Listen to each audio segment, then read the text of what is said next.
اللہ تیری عبادت کرتے ہیں اور کامیابی اور عزت دینے والے خدا تیرے سے مدد مانگتے ہیں۔ میں جناب چیف منسٹر پنجاب عثمان بزدار آپ کو، آپ کی ساری ٹیم، ڈاکٹر یاسمین، آپ کی ساری ہیلتھ کی جو ٹیم ہے، اس سب کو خراج تحسین پیش کرتا ہوں کہ یہ جو ہمارا سفر ہے ریاست مدینہ کے اصولوں کے اوپر پاکستان کو اٹھانے کا، ایک بہت بڑا قدم اس راستے کی طرف لیا گیا ہے۔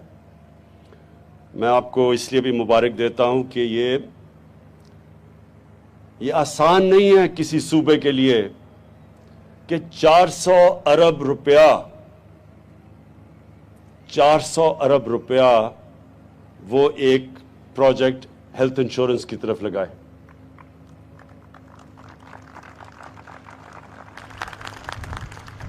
چوہتر سال کی ہماری تاریخ میں کتنے لوگ آئے، کتنے وزیر اعظم، پریزیڈنٹس کتنے آئے؟ کبھی کسی نے سوچا کہ ایک غریب گھرانے میں ایک بڑی بیماری ہو جاتی ہے، کینسر، ہارٹ، یہ دو سب سے زیادہ جو لوگ مرتے ہیں، دو بیماریوں سے مرتے ہیں، ہارٹ اٹیک یا ہارٹ ڈیزیز اور کینسر سے، اور دونوں مہنگی بیماریاں ہیں۔ تو یہ تو ہم نے آہستہ آہستہ جس طرف ہمارا ملک گیا ہے، یہ تو اگر آپ کے پاس پیسے ہیں تو اپنا علاج کروا سکتے ہیں، غریب آدمی کے لیے تو اس کی پہنچ سے باہر ہے۔ کبھی کسی نے اس کی مدد کر دی، کسی رشتہ دار پیسے والے نے پیسے دے دیے، کسی کو ترس آ گیا کسی نے پیسے دے دیا، لیکن ریاست نے تو کبھی اپنی ذمہ داری نہیں لی ادھر۔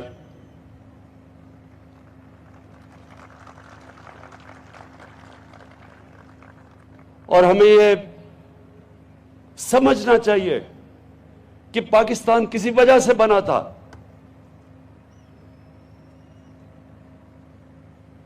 جتنے مسلمان پاکستان میں آنے تھے، ہندوستان میں جب پاکستان موومنٹ شروع ہوئی تو اتنے ہی تو ہندوستان میں رہ جانے تھے، لیکن آپ سب کو پتا ہونا چاہیے کہ سارے مسلمانوں نے پاکستان کے لیے ووٹ دی تھی، یہ پتا ہوتے ہوئے کہ انہوں نے پاکستان کا حصہ نہیں بننا۔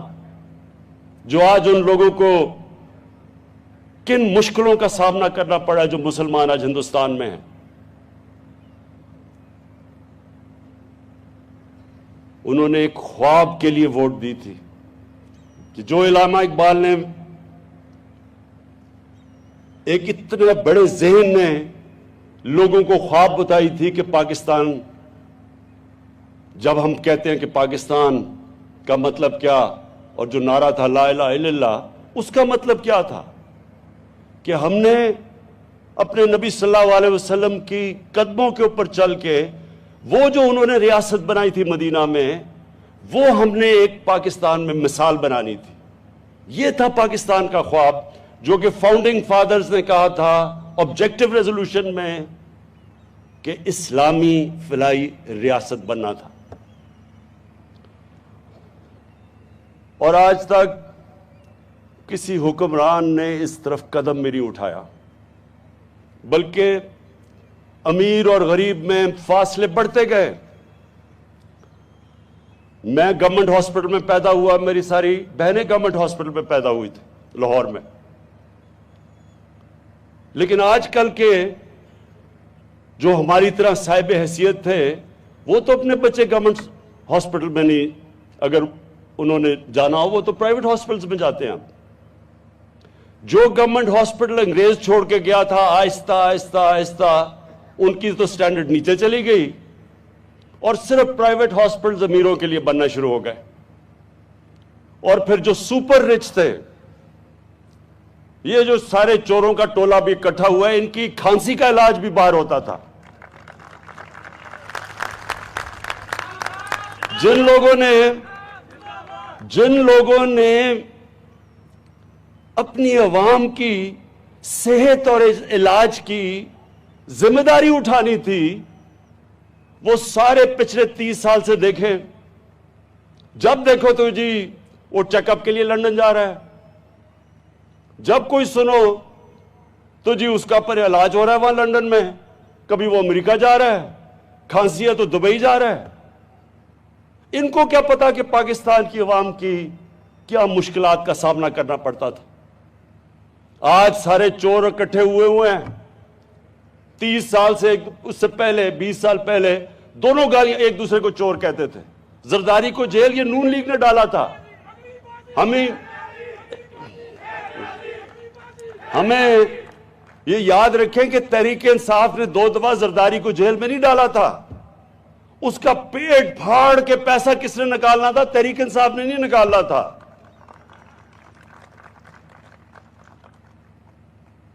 تو یہ لوگ جو 30 سال سے اس ملک پہ حکومت کرتے رہے ہیں, ان سے کوئی پوچھے کہ اس ملک کے بنانے کا مقصد یہ تو نہیں تھا کہ ٹاٹا اور برلا کی جگہ شریف اور زرداری امیر ہو جائیں.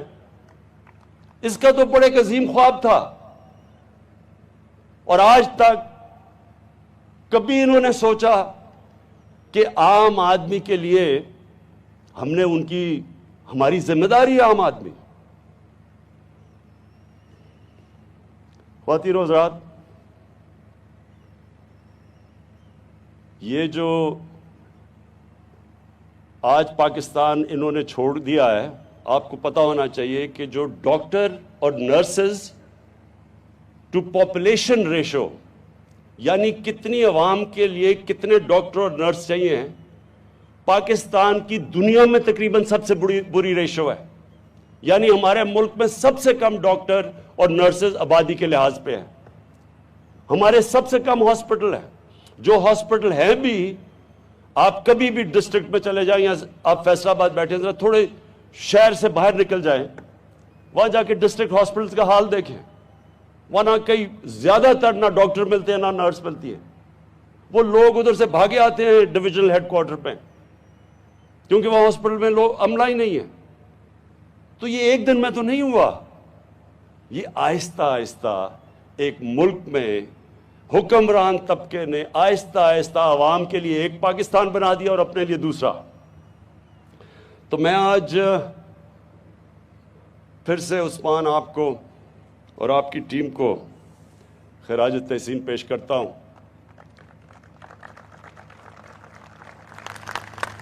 بہت بڑا قدم اٹھایا آپ نے, اور انشاءاللہ آپ دیکھیں گے کہ اس سے اب آگے ہوگا کیا. مجھے وہ سندھ کے اندر ایک پارٹی کا لیڈر ہے, 13.5 سال ہو گئے, اردو بھی نہیں صحیح طرح بولنی آتی, بارش ہوتا ہے تو پانی آتا ہے. تو وہ کہتا ہے کہ ہم پیسے نہیں خرچ کریں گے ہیلتھ انشورنس پہ, ہم ہسپتالوں پہ پیسے خرچ کریں گے. تو مجھے یہ بتائیں کہ 13.5 سال سے روکا کس سے آپ کو؟ ذرا سندھ کے ہسپتالوں کا تو حال دیکھیں, جا کے دیکھیں تو صحیح بیچارے سندھ کے لوگوں کے اوپر کیا گزر رہی ہے. آپ ابھی بارش آتی ہے تو پانی آتا ہے, آپ کو پتا ہے کہ لوگوں کی حالات کیا ہے؟ آپ کبھی گاؤں میں گئے ہیں لوگوں کے, پوچھا لوگوں اس کے اوپر کیا گزرتی ہے؟ اور وہ زرداری صاحب وہ چیک بک چوری کے پیسے سے آ گیا لوگوں کو خریدنے کے لیے, کبھی کسی کو پولیٹیشین کو خریدتا ہے, کبھی کسی کو خریدتا ہے. دیکھیں, میں اپنے پاکستانیوں کو آج یہ کہنا چاہتا ہوں, میں صرف پالیٹکس میں اس لیے آیا تھا کہ یہ جو 2 چور, یہ بڑے بڑے ڈاکو جو لوٹ رہے تھے, میں نے 25 سال پہلے جہاد ان کے خلاف شروع کی تھی. میرا مقصد ہی آنے کا یہ تھا کہ جب تک یہ 2 خاندان اس ملک کو لوٹتے رہیں گے, یہ ملک کا کوئی مستقبل نہیں ہے. جو بھی ملک کا سربراہ جب پیسہ چوری کر کے باہر پیسہ لے جائے, اس ملک کا کیا مستقبل ہوگا؟ میں نے تو دنیا دیکھی ہوئی ہے, میں نے تو مغرب دیکھا ہے, میں نے تو دیکھی ہے کہ خوشحال معاشرے کیسے چلتے ہیں. مجھے تو پتا ہے کہ یہاں ہم آگے بڑھ ہی نہیں سکتے تھے, نہیں تو میری طرح کے آدمی کو پالیٹکس کیا دے سکتی تھی؟ اللہ نے تو سب کچھ دے چکا تھا مجھے. سب کچھ میرے پاس تھا، نہ مجھے کوئی شہرت نہ پیسہ، کسی چیز کی ضرورت نہیں تھی. میں تو ان کا مقابلہ کرنے کے لیے آیا تھا. اور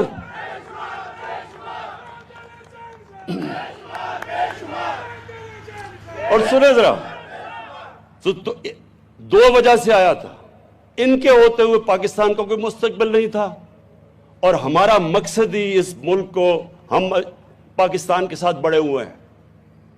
میرے ماں باپ غلام ہندوستان میں پیدا ہوئے تھے، ہم پہلی جنریشن تھی جو پاکستان آزاد ملک میں پیدا ہوئے تھے.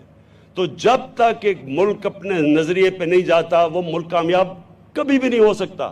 اور یہ ایک نظریے کے اوپر پاکستان بنا تھا، اسلامی فلاحی ریاست. تو ان دو وجہ سے آیا تھا.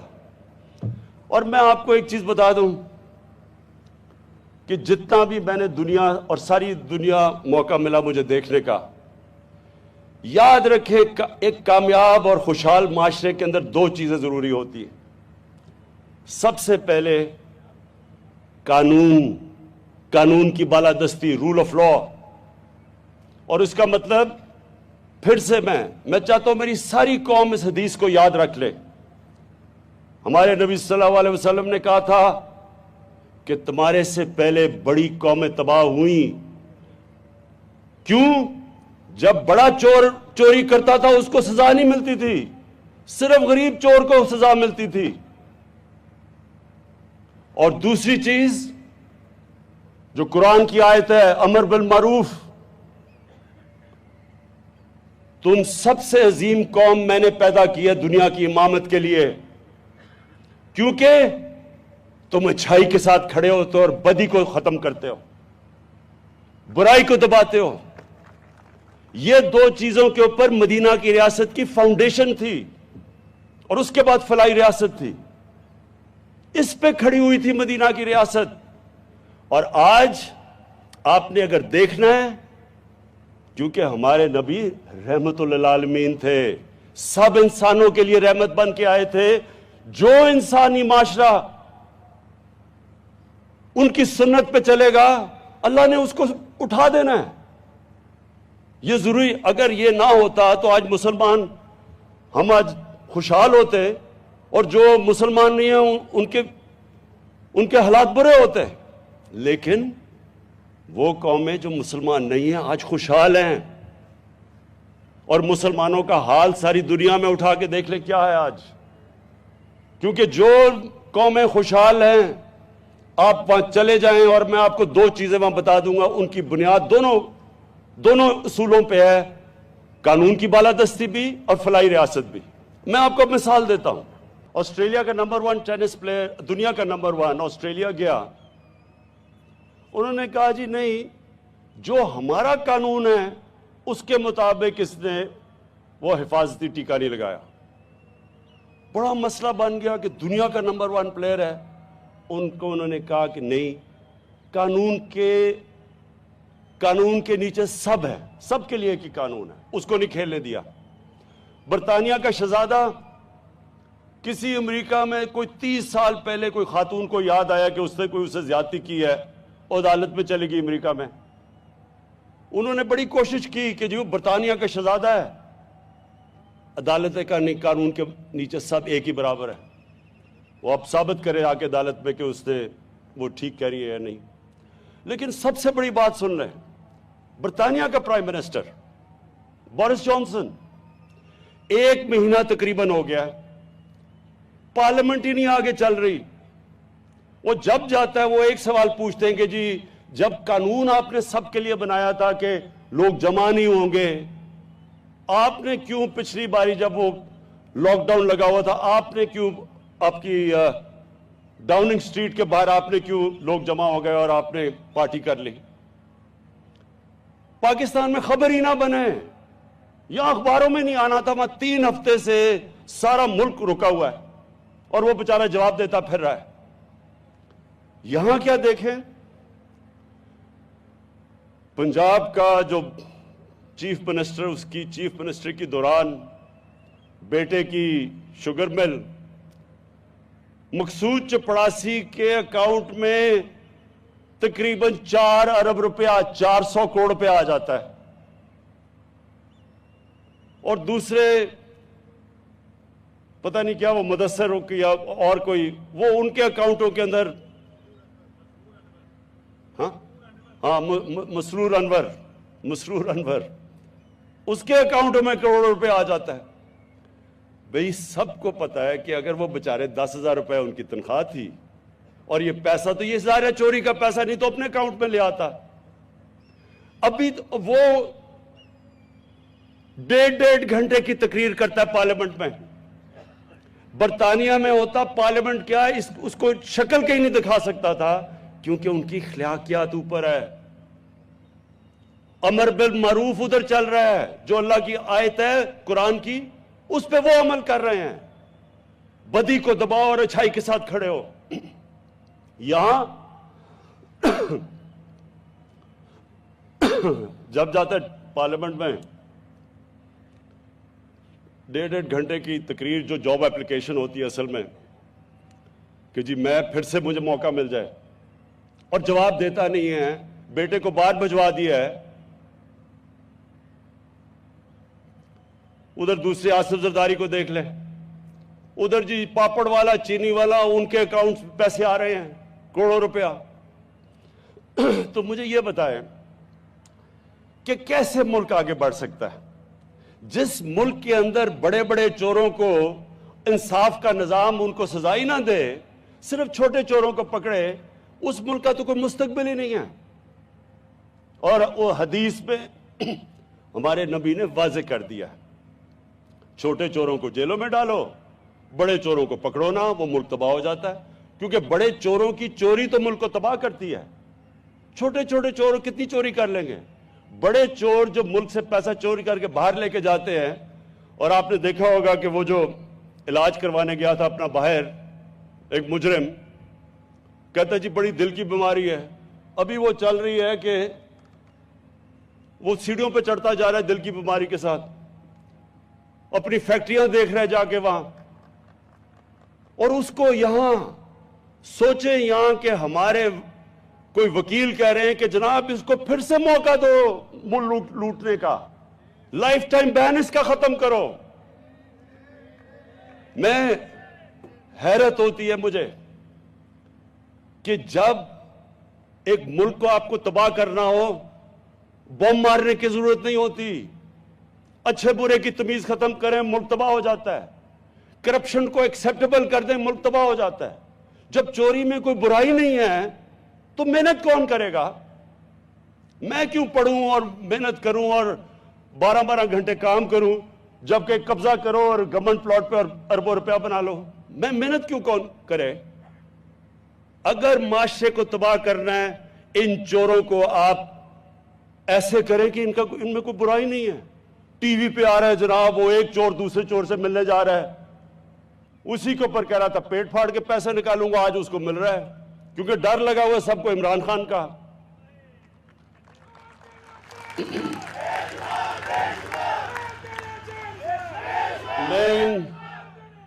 میں ان ڈاکوؤں کے ٹولوں کو ایک آخر پیغام دینا چاہتا ہوں. تم نے جو بھی کرنا ہے، میں 3-3.5 سال سے سن رہا ہوں، آج گیا تو کل گیا اور پرسوں گیا. خواہشیں ان کی لگی ہوئی ہیں کیونکہ ان کو ڈر ہے کہ انہوں نے پکڑے تو جانا ہی ہے. چلو دیر لگ رہی ہے، ایڈجرنمنٹ لے رہے ہیں، جج لمبی ڈیٹس دے رہا ہے، کیس نہیں سنتا، لیکن سننا تو ہے. اور جب بھی سنے گا تو انہوں نے جیلوں میں جانا ہے. تو جلدی پڑی ہوئی ہے سب کو کہ جلدی اس کو فارغ کرو، نہیں تو ہم سارے اکٹھے چلے جائیں گے جیل میں. اس لیے آپ پیٹ پھاڑ کے بجائے پیٹ پھاڑ کے پیسہ نکالنے کے آپ پیٹ اکٹھے مل رہے ہیں، پیٹ مل رہے ہیں اب اکٹھے. انشاءاللہ میں اپنی قوم ساروں کو کہتا ہوں کہ یہ ہے اصل میں پاکستان کی جنگ. رول آف لا، قانون کی بالادستی، اس کے اوپر کھڑا ہوتا ہے ایک معاشرہ جس میں خوشحالی آتی ہے. جو کرپشن ہوتی ہے یہ سمٹمز ہے. جب رول آف لا نہیں ہوتا تو کرپشن ہوتی ہے. کبھی سنا ہے سوئٹزرلینڈ کے اندر قبضہ گروپ؟ کبھی یورپ میں قبضہ گروپ کا نام سنا ہے؟ کیوں نہیں ہوتا؟ کیونکہ قانون ہے وہاں. اور وہ ہے ہم نے جنگ، یہ سارے جتنے قبضہ گروپ ہیں ان کو انشاءاللہ اس ملک کے نظام میں ہم نے قانون کے نیچے لے کے آنا ہے. اور انشاءاللہ جس دن یہ ہو گیا آپ خود ہی دیکھتے رہیں، تبدیلی تو شروع ہو گئی ہے، لیکن جو ملک اصل میں اوپر جائے گا جب اس ملک میں قانون عام آدمی کے لیے، جس طرح آج ایک عام آدمی کے لیے صحت کارڈ آ گیا اس کے ہاتھ میں کہ کسی بھی ہسپتال میں جا کے، کبھی بھی وہ سوچ نہیں سکتا تھا کہ پرائیویٹ ہاسپٹل میں جا کے اپنا علاج کروائے۔ مجھے ڈاکٹرز ہاسپٹل سے ٹیلی فون آیا ڈاکٹر جاوید اصغر کا کوئی 2 ہفتے پہلے کہ ہم نے پہلا صحت کارڈ کے اوپر ہارٹ ٹرانسپلانٹ کیا ہے، ایک غریب آدمی جو سوچ بھی نہیں سکتا تھا۔ تو اب دوسری چیز جو ہم نے کرنی ہے کہ ہم نے ایک آدمی کو کبھی فکر نہ ہو، عام آدمی کو، کہ جب بھی کوئی طاقتور، کوئی قبضہ گروپ، کوئی ظالم کسی بھی کمزور آدمی کے اوپر اس کی جرت نہ ہو کہ اس کے اوپر کسی قسم کا ظلم کر سکے، اس کا حق مار سکے۔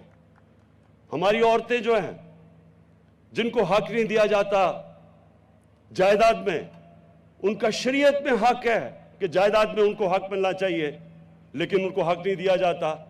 انشاءاللہ یہ ہماری گورنمنٹ پہلی ہوگی کہ جو حق دلوا کے رہے گی اپنی عورتوں کو کہ ان کو بھی جائیداد میں ان کا پورا حق ملے۔ ہم سمجھتے نہیں ہیں کہ ہمیں تو ہماری عورتوں کو تقریباً 1500 سال پہلے ہمارے نبی صلی اللہ علیہ وسلم نے، اللہ نے قرآن میں ان کے ذریعے حق دلوایا تھا اپنی خواتین کو۔ ابھی میں جاتا ہوں دیہات میں، وہ بیچاری عورتوں کو حق نہیں دیا جاتا۔ تو انشاءاللہ ہماری حکومت اپنی عورتوں کو، ان کو بھی حق دلوائے گی۔ اور اب ہم جو ایجوکیشن سسٹم ہم نے جو اب یہ فیصلہ کیا ہے کہ ایک کریکولم ہوگا سب کے لیے 5ویں کلاس تک، اور پھر آہستہ آہستہ اوپر لے کے جائیں گے۔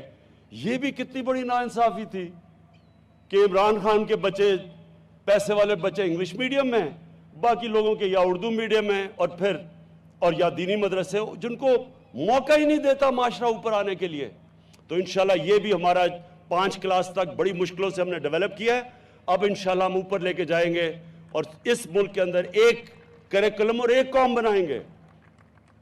میں آخر میں عثمان بزدار آپ کو خاص طور پہ خراج تحسین پیش کرتا ہوں کہ جو ڈیولپمنٹ اب پنجاب میں ہو رہی ہے، میں اب یہ چاہتا ہوں کہ بجائے ایسے ہی ٹی وی ٹاک شوز پہ کہ جی وہ تباہ ہو گیا پنجاب، میں یہ چاہتا ہوں کہ ایک نیوٹرل امپائر بٹھائیں اور بتائیں کہ پچھلے 5 سال وہ جو ڈرامہ باز تھا اس نے کیا کیا پنجاب کے لیے، اور ابھی 3.5 سال میں اب ہماری حکومت نے پنجاب کے لیے کیا کیا ہے۔ میں چیلنج کرتا ہوں کہ کوئی مقابلہ ہی نہیں ہوگا، کیونکہ اس نے تو سارا اپنی ٹی وی کے اوپر اور اشتہاروں میں کام کیا ہے۔ یہ اصل کام ہو رہا ہے۔ پہلی دفعہ آپ دیکھیں گے مشکل حالات کے اندر پنجاب کے اندر صحیح کام ہو رہا ہے، اور جو بھی ہماری اسکیمیں تھیں اب وہ زمین پہ آنے والی ہیں، اور آپ دیکھیں گے کہ ہر روز آپ نئی بڑے بڑے پروجیکٹس آپ کے سامنے آئیں گے۔ اور جو ماشاءاللہ ہمارا جو چائنا کی ٹرپ ہوئی ہے، اب جو سی پیک کا جو دوسرا فیز ہے وہ بھی اب شروع ہو جائے گا، اور اس میں صحیح معنی میں اب آپ کو انڈسٹریلائزیشن اور فیصل آباد خاص طور پہ کہ نئی انڈسٹری آئے گی۔ جوائنٹ وینچرز ہم لے کے آ رہے ہیں، جو ہماری اسپیشل اکنامک زونز ہیں ادھر ہم نے انوائٹ کیا انویسٹرز کو۔ تو انشاءاللہ مجھے پورا امید ہے کہ یہ جو پاکستان اب جس راستے پہ نکل گیا ہے، یہ وہ اب پاکستان بنے گا جس کی میں ہمیشہ خواب دیکھتا تھا۔